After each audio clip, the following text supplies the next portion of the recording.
Welcome to another edition of The Real Money Show. My name is Jeremy Wiseman. I'm joined by Jerry Correia, the number 18778 Silver, and the website guildhallwealth.com. Today we're going to be talking about panic in the silver market, the good news about a good old-fashioned paper slam in the silver market, as well as gold. We'll also talk about inflation, the 10-year Treasury, why that's important with regard to inflation, and then bring it all together as to why this is all going to make the price of metals skyrocket. Again, the number 18778 Silver and the website guildhallwealth.com. Jerry, how was your week, by the way, very quickly before we jump in? It's Friday already. I can't believe it's already Friday. It's been a hectic week, crazy week, very busy. We haven't been busier. How about yours? It's been crazy. I mean, we're still trying to get. We're pretty good on our side, the retail side of getting physical product. We've got physical product. The registered accounts, we are waiting on gold, which is strange. That's the product that we can't get. Silver, it's been tight, but we've been able to really get through a lot of our orders. So that's been really, really good. So, if the expectation out there is, there's no product available. No, there's product available. Premiums are high a little bit still. I think that we'll end up seeing, as more product comes into the market and prices start to rise, those premiums will start to fall. And also, those premiums have been, one thing I've noticed in just some of the research this week, I noticed that the premiums have actually been here since COVID. Mm-hmm. And that's partly due to the fact that the refiners were shut down, or they were slowing their capacity or lower in their capacity. Transportation around the world was cut.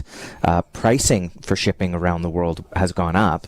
And now we're going to be dealing with higher energy costs with oil and gas prices going up. So all of these things do reflect onto a physical asset. That's right. Now, as you know, Jerry, you saw that the price got slammed this week. Yeah. What was your initial reaction?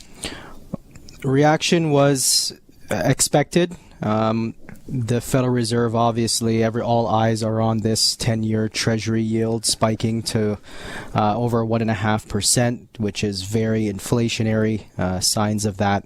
But the markets don't like it, and we're seeing not just precious metals, we're seeing other markets, other asset classes taking a hit. So I was anticipating it. I'll talk more about why it's temporary, and we love these dips. Yeah, you've got oil prices rising, you've got food prices rising, and somehow that has no bearing on the inflationary side of the market. So we're going to get into that a little bit later. But let's talk about this dip, because what happens in these type of situations is you have a paper slam in the market. You still can't get a ton of physical product if you want, and the premiums are still quite high, and that tells you everything you need to know about the supply side. But it does demoralize certain people from getting into the market. They see a low price, they go, well, actually what I find personally is people wonder, how can that be if there can't be any product? I literally had a client this morning call and say, I was looking at different websites. There seems to still not be much product out there, and yet the paper price is low and the premiums are high. So help me understand, Jeremy, can you explain it a little bit? All I can say is that it is paper-based. It's not reality-based. But what I love about seeing this type of panic in the market, and that's what it is, it's panic. When you're pushing the market down, you're trying to get people to cough up physical in the paper market, saying, I don't want this contract, close it out, right? I don't want to take delivery of this. So on the one hand, you're trying to demoralize people. On the other hand, there's a lot of savvy people out there who want to buy it. So you end up with a tightrope walk with your panic. Yeah. And obviously when the going gets tough, the tough gets going, and they just try to push the price down, right? But I thought it would be interesting for the show to bring out what happened a year ago, because we've seen this before. This isn't the first time, and last year wasn't the first time either. We see this happen with relative frequency in the gold and silver market. But I thought it would be interesting to just reflect for a moment on what we saw last year happen in the market when we saw the paper price slam. Sounds good. All right. So on the gold price on March 9th of 2020, remember this was just before the pandemic hit, we were trading at 1675 US. And on March 19th, the price got slammed all the way down to 1478. So we go from 1675 to below 1,500. That's almost just about a $200 price move down. And less than a month later, on April 14th, the price was then trading at $17.36, basically $50 higher than it was the month before the slam down. Interesting. Keep that in mind. And then by August, just a few short months later, the price of gold was trading at almost $2,100 an ounce. It settled at $2,070 on August 6th. So you're looking at an average price of $1,675, a low, a paper push down to below $1,500, and within a few months, we are trading almost $600 higher on gold. Almost $600 higher. How can you not be excited when you see a paper smash in the market? All right, let's keep in a matter of 2 months. In a matter 3 months, spring to summer. Yeah, huge. It's a quarter.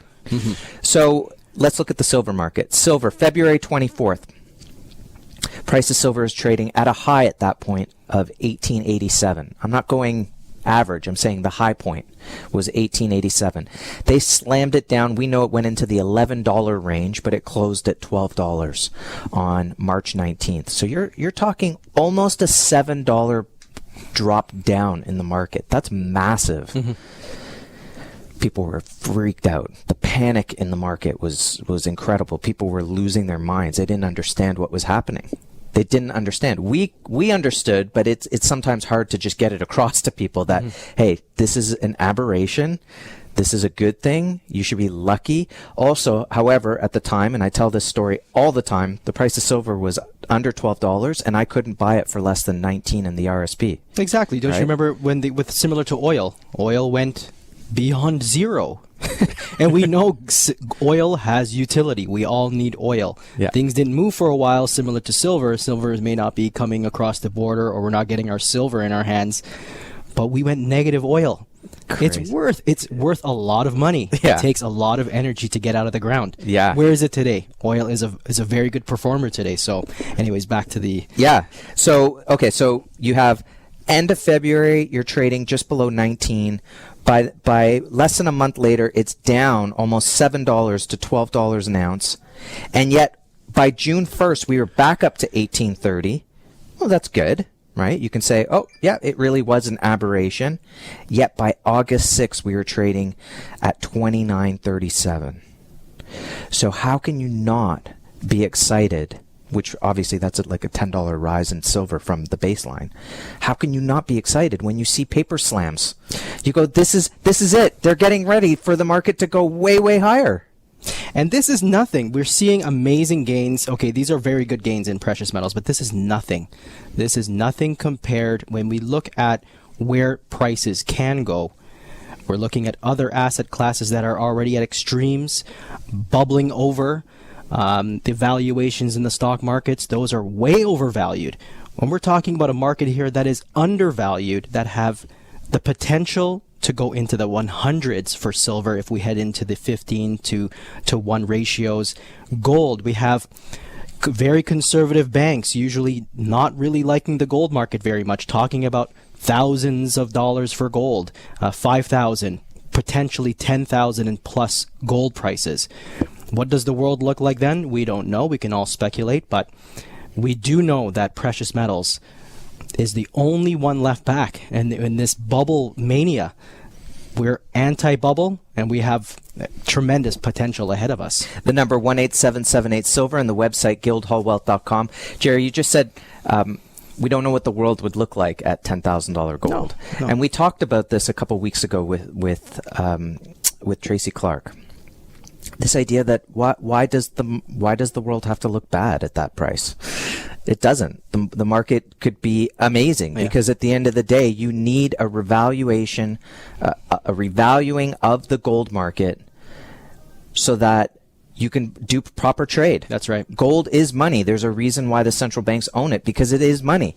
And this paper scam is all just that. Yeah. It's just one big scam. And you know it by the amount of money that's being printed. You know it by, you can see what's happening with the COVID relief bill, the new one. They're putting out, what, 1.9 trillion, whatever the point after the trillion is, but only 10% is actually going to the people. And now they're saying, oh, by the way, you're not even getting, half the people aren't even going to get the check. And by the way, it's not even 2,000. It's now only 1,500 or 1,400. So Pure you politics. can see that they can just print Yeah. money wherever they want, and they're going to put it wherever they want, right? So it's not about the people at all. We really have to start opening our eyes to what the central bank game is, right? And we can talk about that as a whole segment on its own. Well, the people that come to us, their eyes are open. I mean, I would say 20% of the people that are calling in today need to know why the fluctuations in the markets, but 80%, I would say, know what's happening, that these algorithms are trading our gold prices lower, silver prices lower, just because the yield is spiking. So it's telling the computers, okay, it's time to dump gold. Our investors are seeing right through this charade, and they're acquiring the physical, because that's what the big banks and the big guys want to dissuade people from going after. Don't go after the physical, because our charade's up. The number 18778-SILVER and the website guildhallwealth.com. Now, Jerry, you want to talk a little bit about the yield curve and what's happening in that market, which is partially why we're seeing the paper slam in gold. Before we do that, I just want to plant a seed, if it's okay, about negative real rates, because I think that's going to play into this throughout our conversation. And what does that mean? It means that, let's take a GIC, for example. If a GIC is giving you a 2% return, and the government is saying that the current inflation rate is 2%, right? I'm just rounding numbers. Then that is a zero yield. Now, if you were getting 1% on your GIC and the government is saying that the interest rate or the inflation rate is 2%, then you actually have a negative 1% yield. So right now, in most people's savings account, where they're receiving less than 1%, and the common knowledge of inflation is at 2% or slightly more, that's a negative real world return on your money, because you know inflation's at 2 and you're getting less than 1. That's negative real rate return. Now, if the actual real inflation rate is higher than 2%, if it's more like 5 or 6 and you're only getting 1, you have a negative 5%, negative 6% yield. That's right. Well, this is a very important reality that people have to be cognizant of, and more so what's happening very short term is this yield curve, or this yield that's happening, that's spiking in the market today. That's causing instability, a lot of worry in the markets. We're seeing a lot of things getting sold off as a result of this of the 10-year U.S. Treasury yield spiking above 1.5, touched 1.3 after the Fed chief spoke yesterday, and this is bringing a lot of worry on Wall Street. Not so much in our market in precious metals. We will digress why. So Raoul Paul tweeted yesterday about the difference between quantitative easing and a potential yield curve control. This yield curve control is something that other banks, the Bank of Japan, have implemented to stop that yield from rising to unsustainable levels. How do they do this? Well, Raoul Paul, he provides us with the difference between the two. He goes, I hope you all realize that quantitative easing is a fixed dollar amount at any price that they're going to be buying at. So every month they're purchasing 120 billion of treasury every month. But the yield curve control is a potentially unlimited amount of dollars at a fixed price. And this is in essence and Bankrate, which is a financial publisher and comparison of services, as seen on the Wall Street Journal and such, they've expanded on this. They explained that quantitative easing is buying a specific amount of bonds every month or on a regular basis. The yield curve control is more of a blank check. And this is what Greg McBride, a CFA who is the chief financial analyst at Bankrate. It's all about buying whatever quantity is necessary to keep the yields below a certain level. And many were expecting Powell, who spoke yesterday, to actually introduce the twist. And we saw the Fed do a twist back in 2012 between quantitative easing 1 and 2. They introduced this. The twist is basically a yield curve control, but it buys longer term bonds while selling shorter term. Basically, this is an action. As Bankrate explains, the yield curve control is seen as a last resort for many and raises a specter of unintended consequences. He goes, once you cross a line that hasn't never been crossed before, it becomes more challenging to find the ways back. If a market has any different idea of where this will go, it'll unravel and the things will fall apart. The New York Fed President John Williams said that the Fed officials are thinking very hard about this. And then Bankrate, their survey actually expect that they will eventually, about 80% expect the U.S. Federal Reserve to implement yield curve control. So basically, the yields that we're seeing that are spiking and causing our precious metals markets to dip is very temporary. Once they implement the yield curve control, off to the races for precious metals. So my understanding is that you have two aspects in the market. You've got quantitative easing, just printing money, giving it to banks. It's fixed, yeah. Just injecting liquidity and buying toxic assets. Mm-hmm. On the other hand, you have the bond market, where if countries don't have the money to invest in your debt, and you don't have public interest in buying debt because people aren't liquid or they have no interest in it, then the rate on that goes up. The yield goes up. And the way and we're talking short term here. And what the Fed does is they create synthetic supply by buying it themselves. It's literally the equivalent of you writing a check and cashing it. And somehow that keeps the rate down because it gives the impression, in this case to the bank, that you're making a lot of money. That there's a lot of demand for these things, and it pushes it down. So we come back to my Hodor analogy, which is the Fed is trying to hold back a wave of zombies of their own creation. So they create the inflation with the quantitative easing, and then since no one's interested in the debt and it's just rising completely, the only way they can create low interest rates is to manipulate them by buying the bonds themselves. And maybe, okay, however, whatever goes into the sausage, fine. Maybe they're giving the money to the banks and the banks are buying it, and therefore it's, they're keeping the yield down. It doesn't matter. The point is you're creating money en masse. It doesn't exist in a vacuum. Where is it going? It's not going to you. You're the last person. You, the listener, right now, you're the last person whose pocket this money is going to go into. Instead, you're going to be stuck with inflation, like oil going up, like the price of your groceries going up, like the cost to do your banking, the cost for insurance, the cost when restaurants open and they're going to start charging more. And they're saying that they're expecting like some sort of a roaring 20s after the pandemic, when things start opening. Now that there's millions of people out of work, right? Hundreds of thousands of people out of work in Canada as a result of it. No, you don't just snap your fingers and everything opens up again. You could have done that if you shut down for a month. Mm-hmm. You shut down for a year. Mm-hmm. It's not that easy anymore. You have to have capital formation, right? And you have to have new businesses coming in, which means you're buying equipment at 20, 30 cents on the dollar, and someone's gotten that money together. It just doesn't happen with a snap of the finger. So inflation's coming hard. Mm-hmm. And that the only way to battle that is with something that is finite, which is an asset like gold and silver.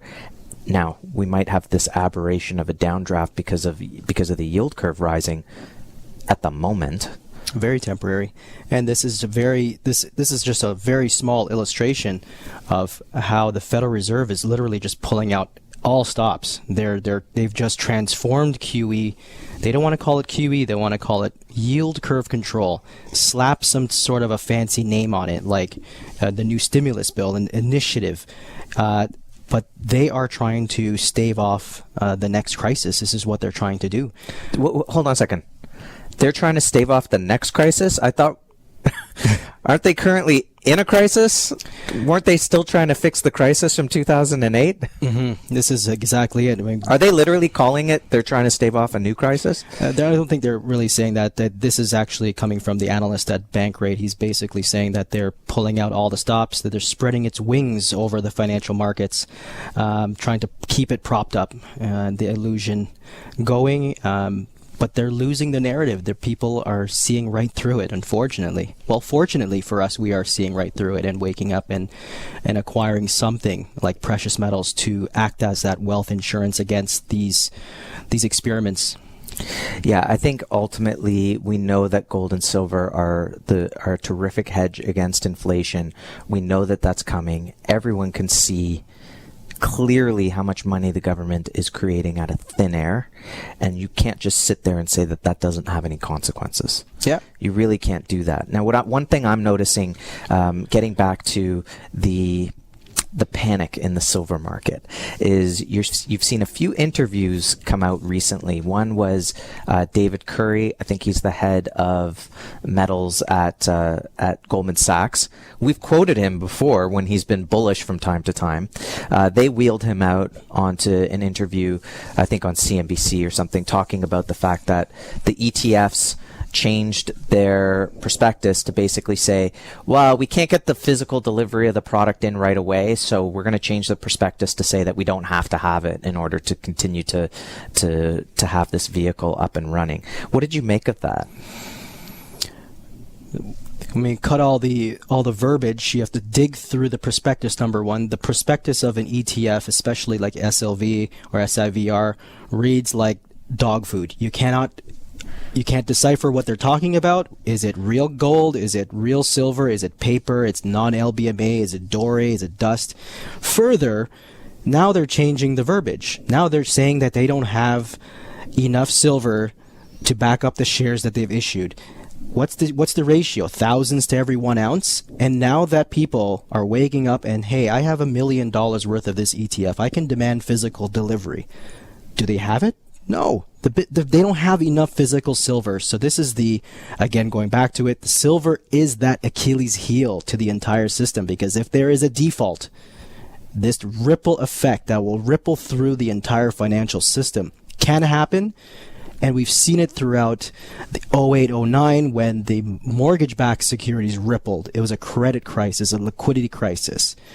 So with physical, you don't have any of that. You have a decoupling of your money away from the crazy financial system, illiquidity of the financial system. Gold and silver are the most liquid asset classes in the world. It's the deepest markets, like foreign exchange, trading around the clock at transparent prices from New York to Sydney.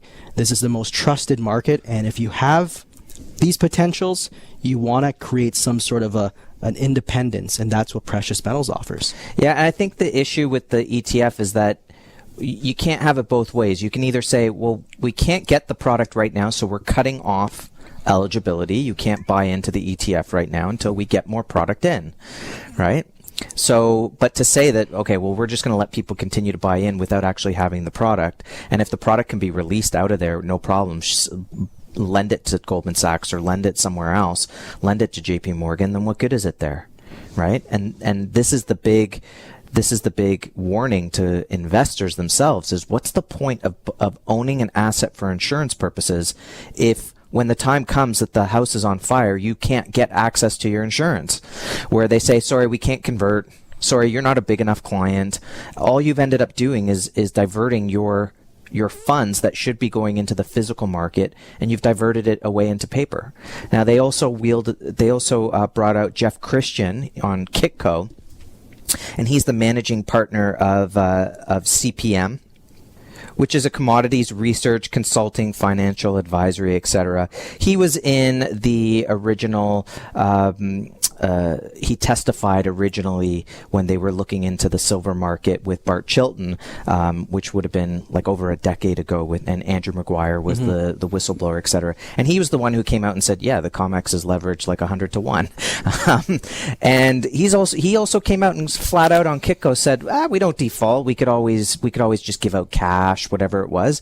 And you're just sitting there listening to this saying, you're crazy. You can believe your own lies, but that's not how it works, right? If you can't deliver the product, you defaulted. And if you're going to give me cash instead of the physical product, you've just defaulted.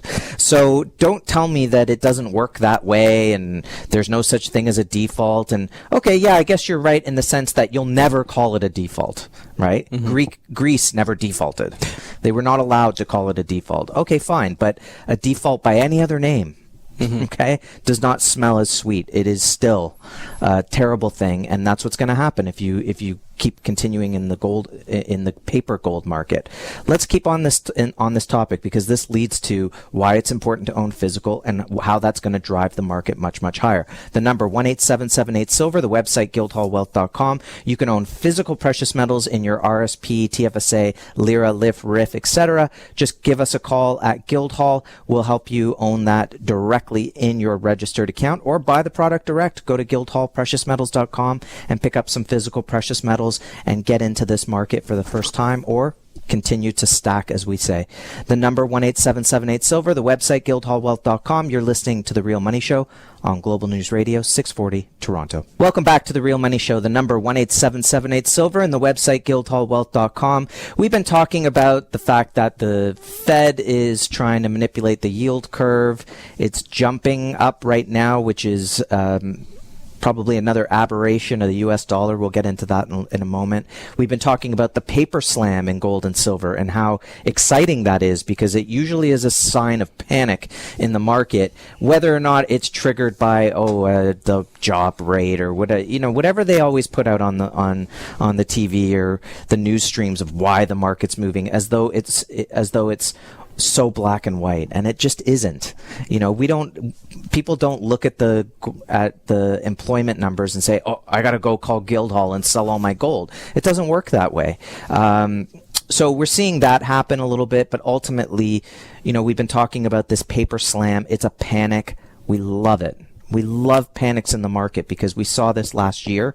Price of gold dropped from $16.75 to below $15. It was almost a $200 drop, and within a couple months we were up $500 to almost $2,100 an ounce.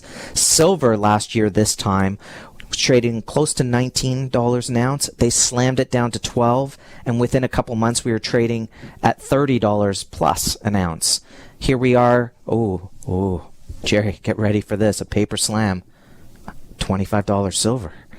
It's hardly a paper slam at all, yet the premiums are still extreme. The market is still a physical market where you've got to get that product sourced, refined, fabricated, sent to the retail market, and the retail people buy it from the retailers. So this physical world still has high premiums. That tells you everything you need to know that this is exactly a panic. Now, one of the things we were just saying before break was, now they're wheeling out these professionals. You've got David Curry from JP Morgan. I hope I got his name right. You've got Jeff Christian from CPM Group. And then you also had, actually, which I think he's just misguided or just doesn't know, you had the head trader for Heraeus. And I love that product, Agor Heraeus. And he was saying, yeah, there's no manipulation in the market. What? And I'm thinking, didn't JP Morgan have to pay $100 million for manipulating the gold and silver market? That's just absolutely foolish. Just look it up. Lots of fines in the past year and a half from not just JP Morgan, but other entities like them.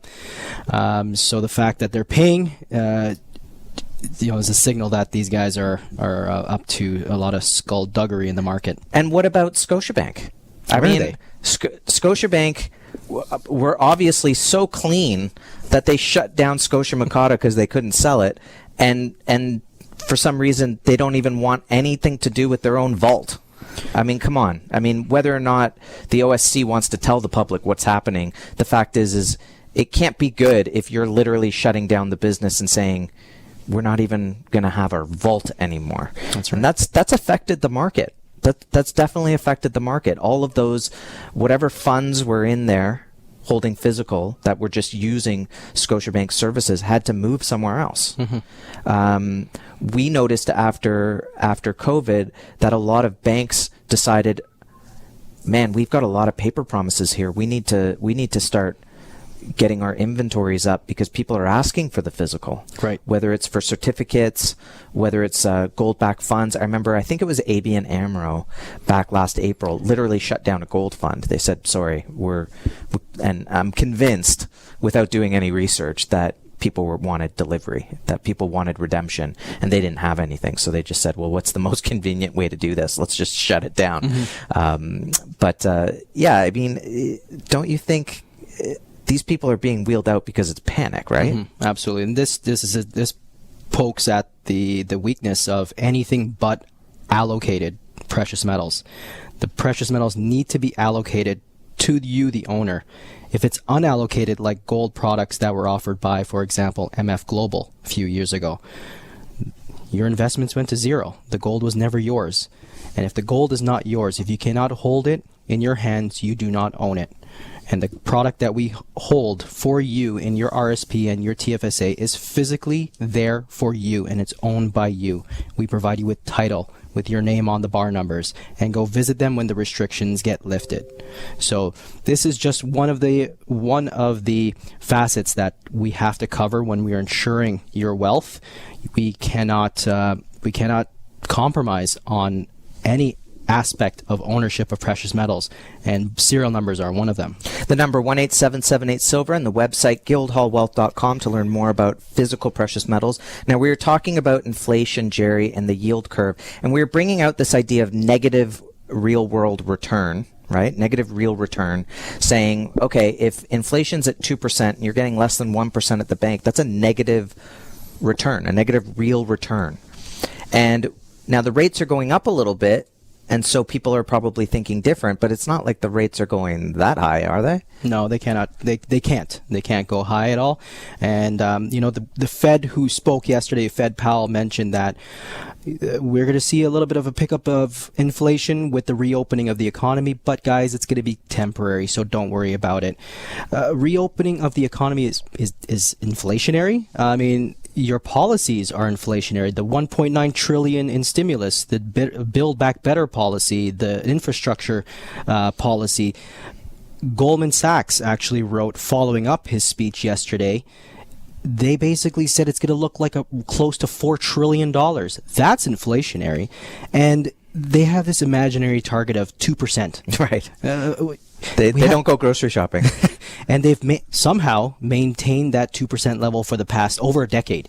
Right. And they see inflation jumping up. We see inflation really jumping up over that target. Well, you know what that is, though? That actually comes from the gold market. Greenspan talked about that. That's right. The idea is they're mimicking the fact that you can only add to the gold supply by about 2% a year. It's less than that now.